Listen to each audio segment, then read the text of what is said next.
اس بات میں کوئی شبہ نہیں ہے کہ دنیا تمہارے لیے پیدا کی گئی. یہ زمین، یہ سورج، یہ ستارے، یہ سیارے، یہ چاند، یہ ساری کی ساری چیزیں، یہ شجر و حجر سب انسان کے لیے پیدا کیے گئے ہیں. اور انسان ان تماشوں میں دل لگانے کے لیے یا ان کی رنگا رنگی اور دل فریبی میں مست ہونے کے لیے پیدا نہیں کیا گیا ہے، بلکہ ان سے فائدہ اٹھا کر آخرت کو بنانے کے لیے پیدا کیا گیا ہے. دنیا کو امتحان کی جگہ بنایا گیا ہے. یہ دارالامتحان ہے. آپ نے دیکھا ہوگا امتحان کی جگہ پر کوئی دل نہیں لگاتا. ایک بچہ ہے، ایگزام لکھنے کے لیے گیا ہے، اس کو پتا ہے کہ میرا وقت اس وقت شروع ہو رہا ہے، اس وقت ختم ہو رہا ہے. 2 گھنٹے کا میرا پیپر ہے، 2.5 گھنٹے کا، 4 گھنٹے کا، 3 گھنٹے کا میرا پیپر ہے.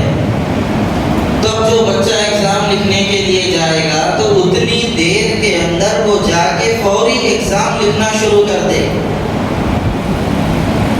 کوئی بھی عقل مند بچہ ایگزام ہال میں جانے کے بعد یہاں کا فرنیچر اچھا نہیں ہے، یہاں کی اے سی اچھی نہیں ہے، یہاں میں کوئی ایئر کولر نہیں ہے، یہاں میں کوئی کھانے کا انتظام نہیں ہو رہا، میں یہاں پہ لیٹنا چاہ رہا ہوں، لیٹنے کے لیے الگ سے بینچ صوفہ نہیں ہے، کوئی طالب علم نہیں بولے. بلکہ جو جتنا زیادہ عقل مند ہے وہ تو سر بھی اٹھا کے دوسرے کی جانب نہیں دیکھے گا کہ میرے پاس صرف 3 گھنٹے کا وقت ہے اور اس 3 گھنٹے کے اندر میری کامیابی ناکامیابی مجھے پیپر کے اندر درج کر دینا ہے. وہ ادھر ادھر بھی نہیں دیکھے گا، وہ لہو و لعب کے اندر مبتلا نہیں ہوگا.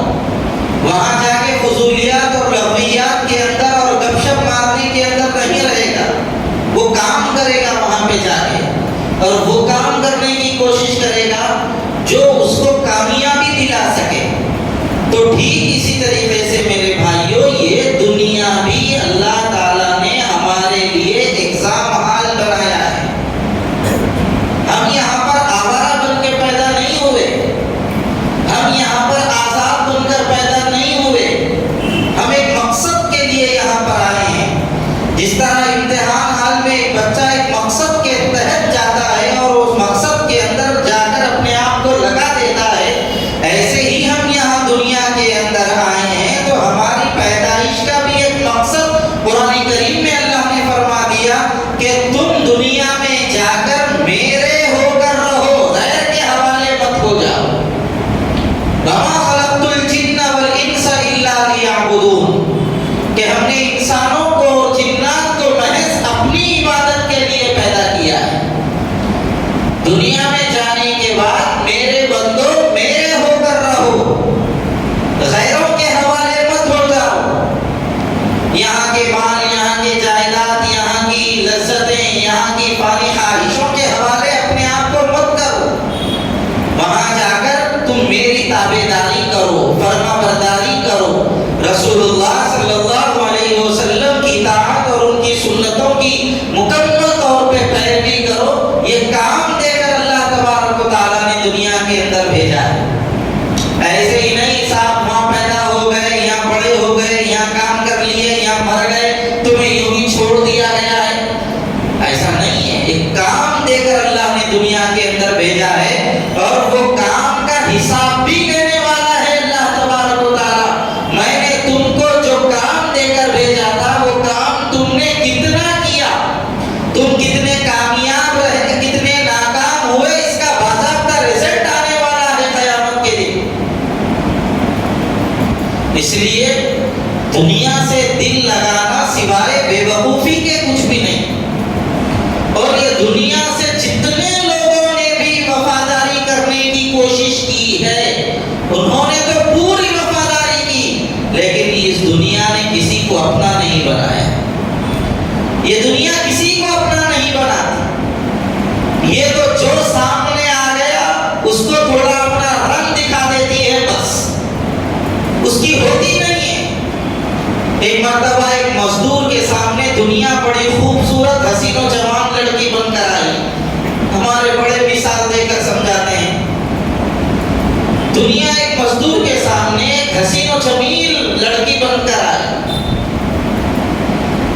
مزدور نے اس کے حسن کو دیکھ کر اس پر فدا ہو کر یہ کہا تم میرے سے شادی کر لو گی؟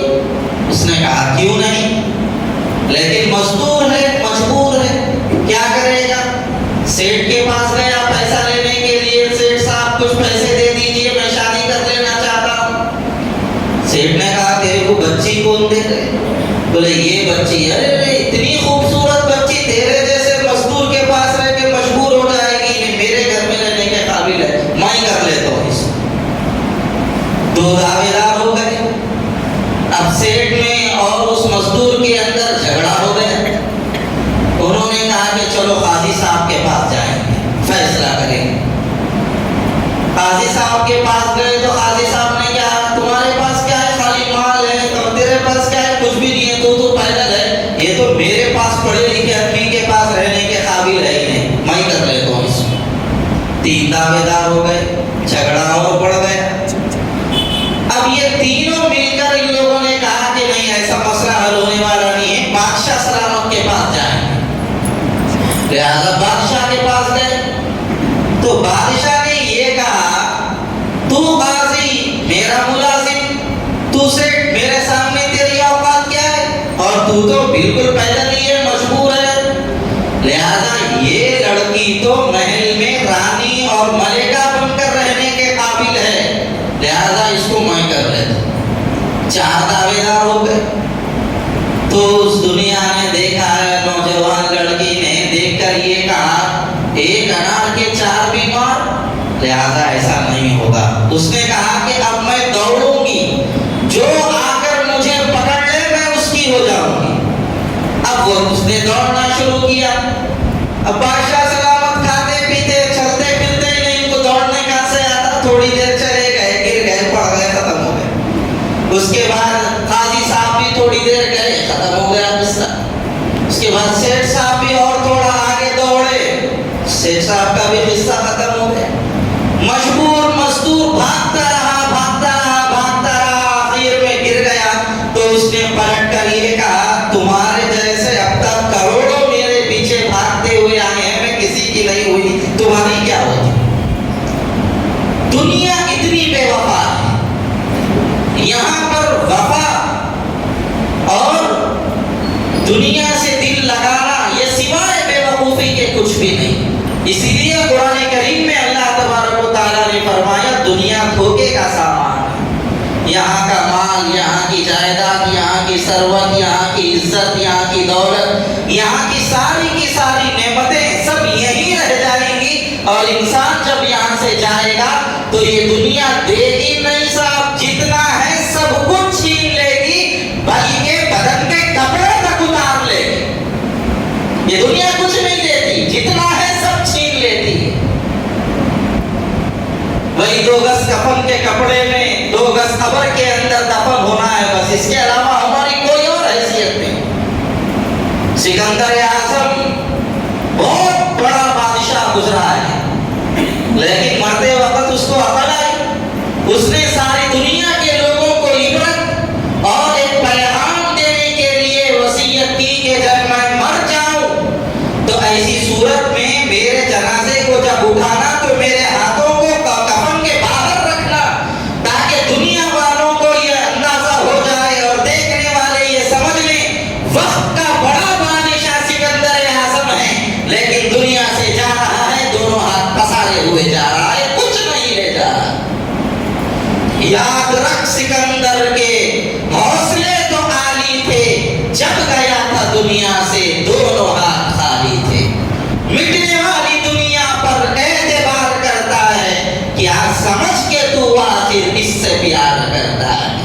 یہ دنیا کسی کی ہونے والی نہیں ہے۔ بڑے بڑے یہاں پر مالدار آئے اور سب کا مال یہیں رہ گیا، عزت دار آئے، سب کی عزتیں یہیں رہ گئی، بڑے بڑے دولت مند آئے، ان کی دولت یہیں رہ گئی، ان کو یقین نہیں آتا تھا میں مرنے والا ہوں، لیکن موت نے آ کر ثابت کر دیا تو نہیں مرے گا تو میں مارے بغیر نہیں چھوڑوں گی، تجھے تو میرا نیوالا بننا ہے۔ اس لیے اس دنیا سے زیادہ دل لگانے کا سامان کرنا دنیا سے دل لگا کے یہ سمجھنا یہی دنیا سب کچھ ہے، یاد رکھ لیجئے دنیا سب کچھ نہیں بلکہ دنیا کچھ بھی نہیں، یہ سب ایک رنگا رنگی ہے، دل فریبی ہے۔ میرے پاس 50 لاکھ ہے، میں 50 لاکھ کا مالک ہوں، میں سمجھ رہا ہوں۔ میرے پاس 10 منزلہ عمارت ہے، میں سمجھ رہا ہوں میں ان منزلوں کا مالک ہوں۔ یاد رکھیے میں مالک نہیں بلکہ میں اس کا تھوڑے دن تک صرف اس کی حفاظت کرنے والا، اس کا امانت دار ہوں، بس۔ چوکیدار نہیں بولنا چاہ رہا ہوں میں، چوکیدار بولے تو دوسرا بھی جملہ ہو جاتا، وہ کون کی ایک چوکیدار ہے کہتے ہیں، تو اس کے واسطے جو ہے نا چوکیدار بولے تو لوگ نعرہ لگاتے ہیں نا چوکیدار چور ہے، اس لیے وہ جملہ نہیں بول رہا ہوں میں۔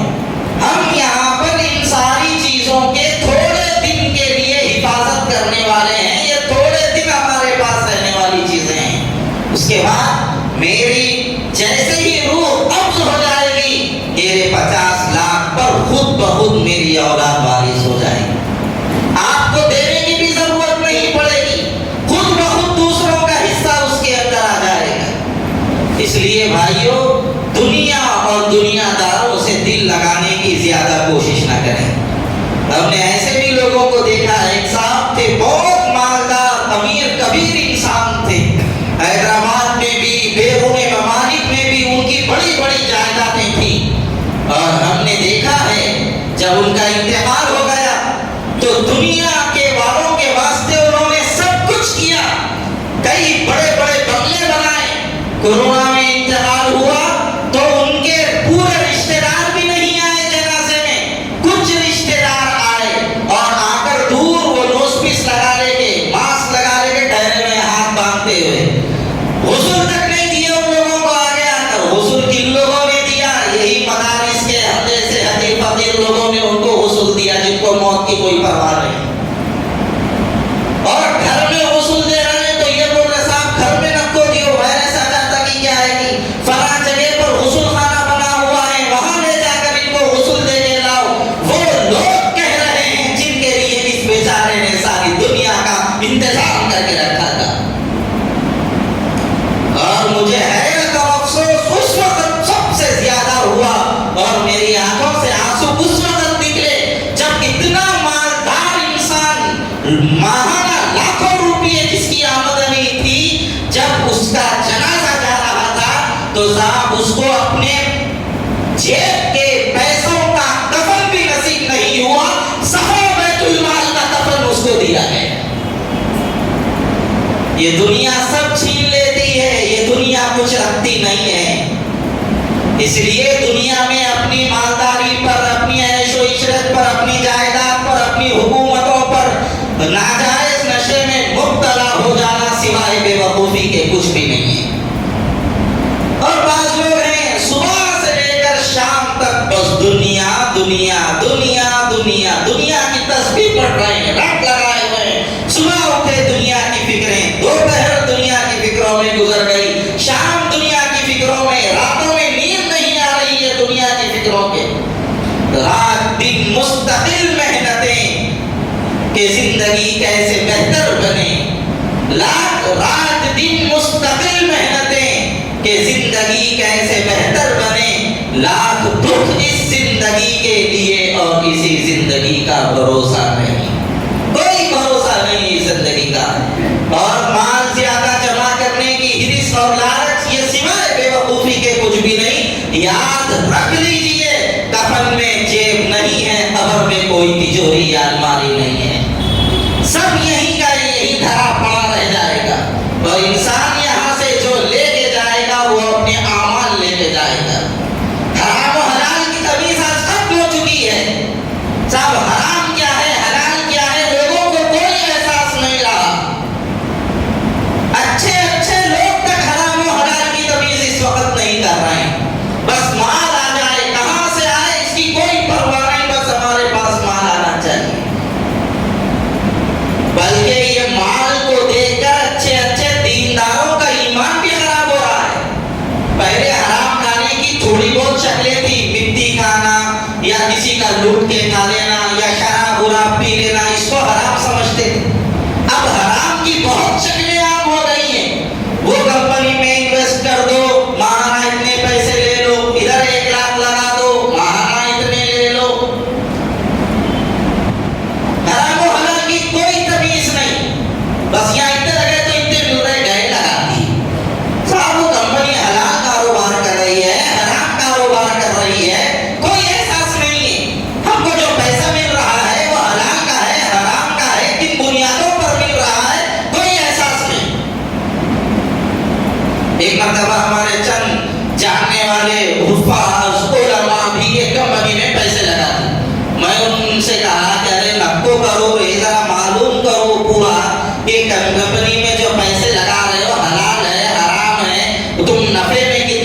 شریک ہو, نقصان میں کتنے شریک ہو. ارے تمہارا کیا معلوم, پاگل باتیں کرتے رہتے. آپ دیکھو وہاں مہینے کو 3,000 روپے لگائے تو انہیں 15 دن کے اندر ہم کو جو ہے نا 4,000 سے زیادہ پیسے واپس کر دیا.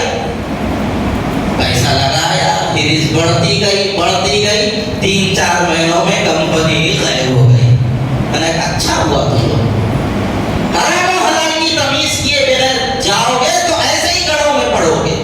اور یاد رکھیے حرام کا آتا ہوا بہت اچھا نظر آتا ہے, لیکن آتا ہے حلال میں سے جتنا حلال ہے وہ بھی لے کے چلا جاتا ہے. آج لوگ تمیز نہیں کر رہے حلال و حلال کی. بلکہ میں یہ کہوں تو شاید آپ حضرات میری تصدیق کریں گے, انسانوں کی حالت اس وقت مال کے پیچھے بیلوں کی طرح ہو گئی ہے. سر جھکا رہے, ادھر مال ادھر گئے, ادھر مال ادھر گئے, ادھر مال ادھر گئے. بس یہی حالت ہو کے رہ گئی ہے سب کی, مال مال مال مال, بس ایک ہی رٹ. میرے بھائیوں, ہوش میں آنے کی ضرورت ہے. اللہ تبارک و تعالیٰ کا خوف, اللہ کی خشیت, اللہ کی محبت اپنے دلوں میں رکھنے کی ضرورت ہے. دنیا ختم ہو جائے گی, دنیا کی نعمتیں بھی ختم ہو جائیں گی, اور یہ ختم نہیں ہوئی تو اس سے پہلے ہی ہم ختم ہو جائیں گے. یہ دنیا ایسی کی ایسی رہے گی, یہ بلڈنگیں ایسے ہی رہیں گی, یہ سب ایسے ہی رہیں گے. ہم جا کے گورے غریباں قبرستان کے اندر دفن ہو جائیں گے, وہاں پر ہمارے ساتھ صرف ہمارے اعمال رہیں گے. اس لیے لیکن اس کا یہ مطلب بھی مت سمجھیے گھر میں بیٹھ کے جا کے کیا ہو تو مجھ سب دن نکو لگاؤ نے ملے جا ہم سے کام پہ, ایسا نکو کرو. اتنا کما کے رکھیے کہ آپ دوسروں کے آگے ہاتھ نہ پھیلا سکیں.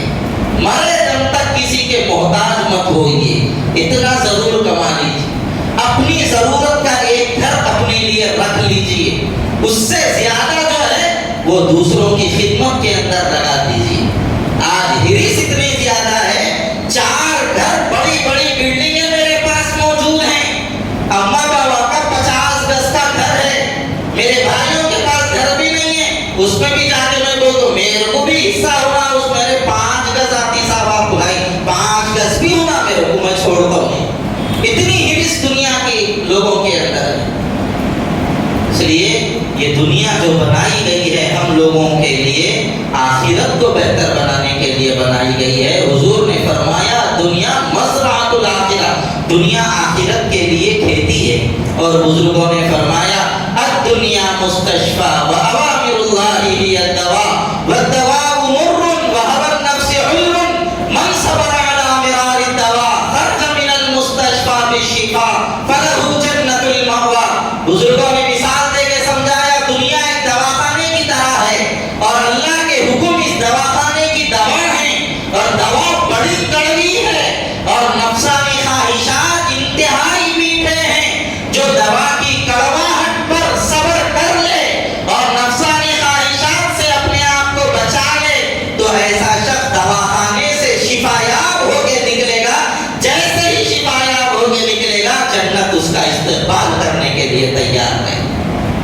اس لیے نمازیں پڑھیے, اللہ تعالیٰ کی فرما برداری کیجیے, اچھی صحبتیں اختیار کیجیے. آخرت بھی ہے, اس کا یقین ذرا اپنے اندر رکھیے. کئی مسلمانوں نے آخرت کو بھلا دیا ہے. اب آخرت ہے, آج کئی لوگوں کو یاد بھی نہیں ہے آخرت بھی کوئی چیز ہے بولی.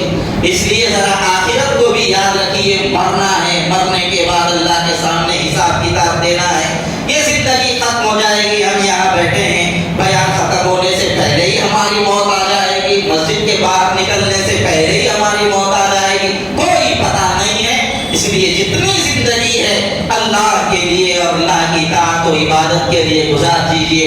داڑیاں مڈانا چھوڑ دیجیے, سروں پہ فیشنوں کے بالا رکھنا چھوڑ دیجیے, نمازوں کی پابندی کیجیے, دوسروں پر ظلم کرنا چھوڑ دیجیے, اللہ کی اطاعت اور اللہ کے نیک بندے بننے کی کوشش کیجیے. اللہ تعالیٰ صحیح علم و عمل کی اپنے کرم سے توفیق عطا فرمائے. وآخر دعوانا الحمدللہ رب العالمین. جمال الوجود بذكر الإله وتصف